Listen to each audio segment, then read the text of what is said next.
A ópera Der Friedenstag, por mais que tenha um ato só e seja uma ópera de 1 hora, eu acho que deve ter sido a coisa mais, assim, surpreendente que eu ouvi desde quando eu comecei a pegar todas as óperas desse ano pra assistir, né? Infelizmente essa eu não consegui assistir, eu consegui só ouvir.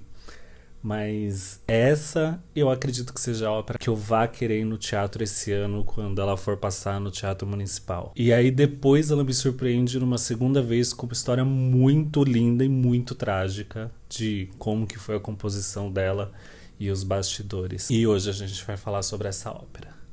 Oi, meu nome é Marcos Diniz Cuizé no final. Sou arquiteto e cenógrafo. Muito obrigado a você que clicou aqui para assistir esse vídeo e que veio aqui por conta de ópera. Eu tenho uma playlist com as outras óperas que já passaram esse ano aqui na cidade de São Paulo, nos Teatro Municipal e Teatro São Pedro, e elas vão ficar em playlists e vídeos permanentes aqui para vocês poderem ver quando quiserem. Além de outros vídeos onde eu falo sobre a história do cinema e do teatro. Curta o vídeo, se inscreva aqui no canal. Voltando direto pro vídeo, a ópera de Friedenstag, ela é uma ópera, como eu já falei, de um ato só, né? Ela foi composta pelo Strauss e ela é, né, uma ópera alemã que foi composta no ano de 1936, a finalização dela, e ali um pouquinho depois a finalização da composição orquestrada.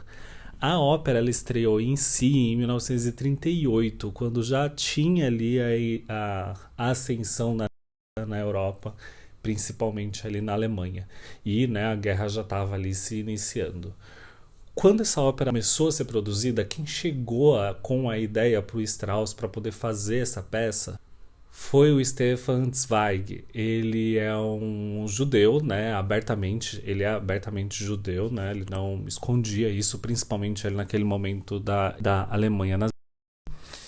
E ele que chegou com a ideia dessa composição, e a princípio essa ópera ela seria uma ópera dupla, né, que ia estrear junto com a ópera Daphne, do Strauss. Isso acabou não acontecendo, a ópera estreou isolada. Bem, o Stefan Zweig, quando chegou ali para apresentar essa ópera para o Strauss, ele já tinha toda a ideia do libreto pronto, mas os dois ali, meio que em consentimento, entenderam que se o Stefan Zweig fizesse ali esse trabalho, principalmente naquele momento, uma ópera provavelmente não poderia ver ali a luz do dia, né? Então, o próprio Zweig sentou com o Strauss e decidiram que outra pessoa ia assinar o libreto da ópera e finalizar ele ali, que seria o Gregor, que é quem tem a assinatura do libreto hoje. E assim, desse jeito deu certo, né? A ópera foi finalizada, ela foi apresentada ali em 1938 e durante alguns anos depois, inclusive na festa de comemoração dos 75 anos do Strauss que aconteceu na Alemanha. E inclusive com o partido nazista e o Hitler assistindo essa peça algumas vezes junto com pessoas do alto escalão.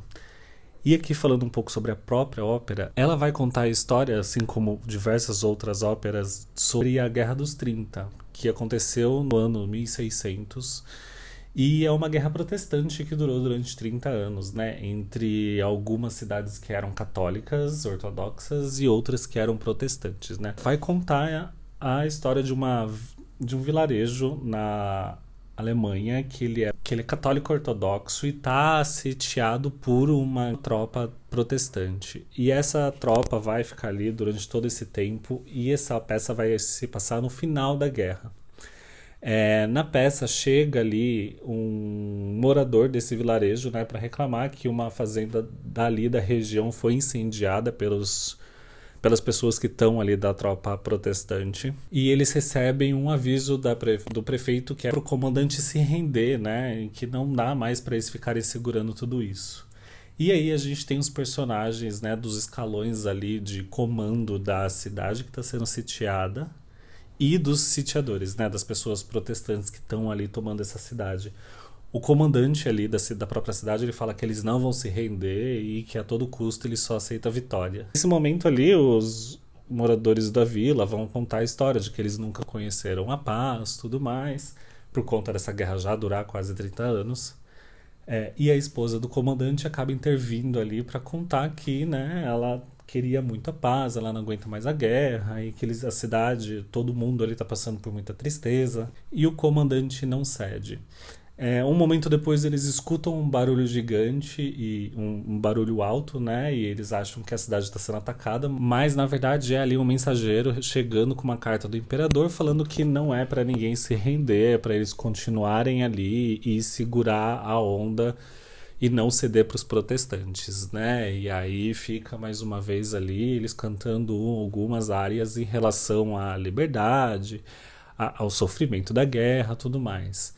Porém, um tempinho depois, quando eles estão ali já, né, aceitando que não vai acabar isso, escutam um novo barulho e um estopim de muita gente chegando ali na cidade correndo e muito barulho de gritaria.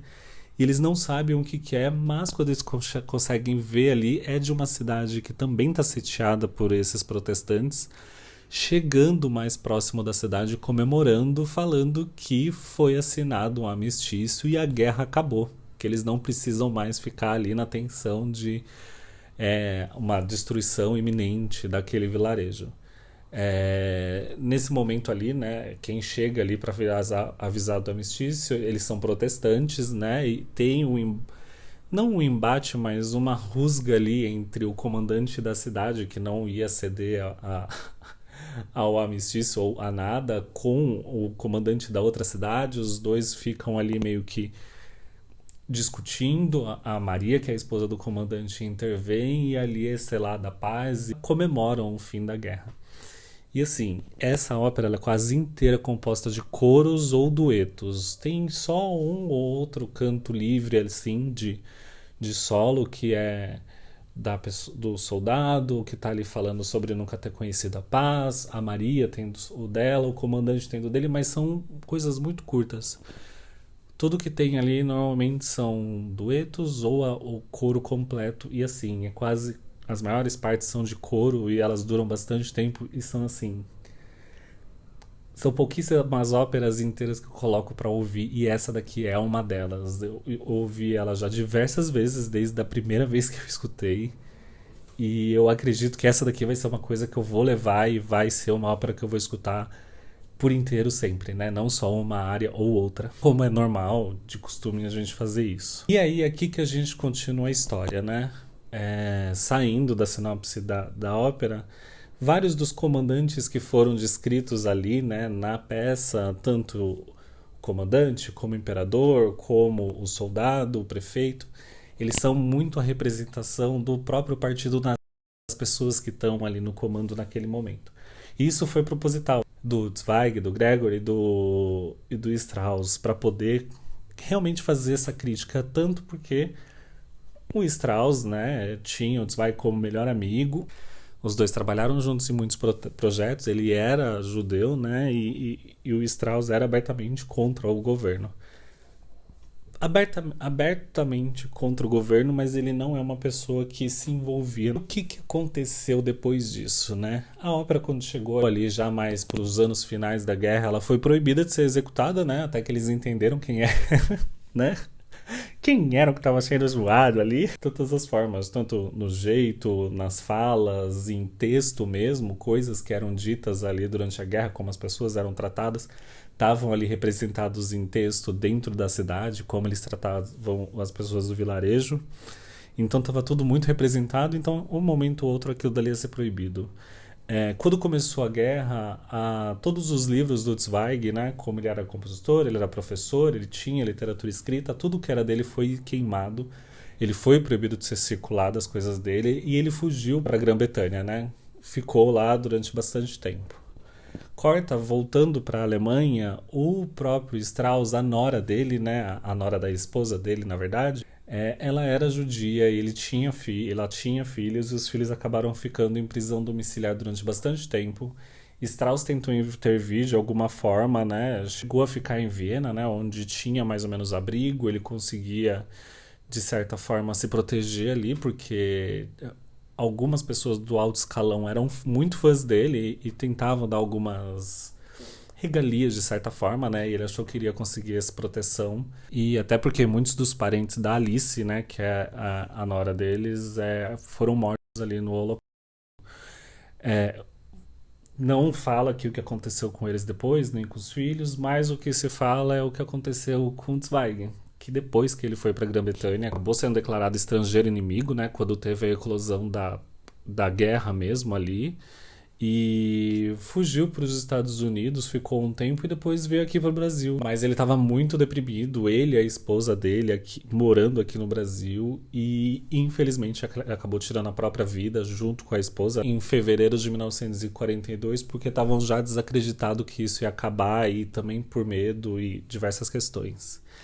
Então, uma coisa que surgiu ali como um protesto e uma ideia entre dois amigos, acabou que no final da guerra já não tinha mais nada, né? Não sobrou mais nada. Essa peça, logo depois que acabou a guerra, ela acabou sendo apresentada em Paris e em Bruxelas simultaneamente, foi transmitida por rádio também, e ainda, né, já juntando com a comemoração de 85 anos do Strauss. E ela vem aí de anos em anos sendo relembrada tanto pela história quanto pelos acontecimentos ao redor dela.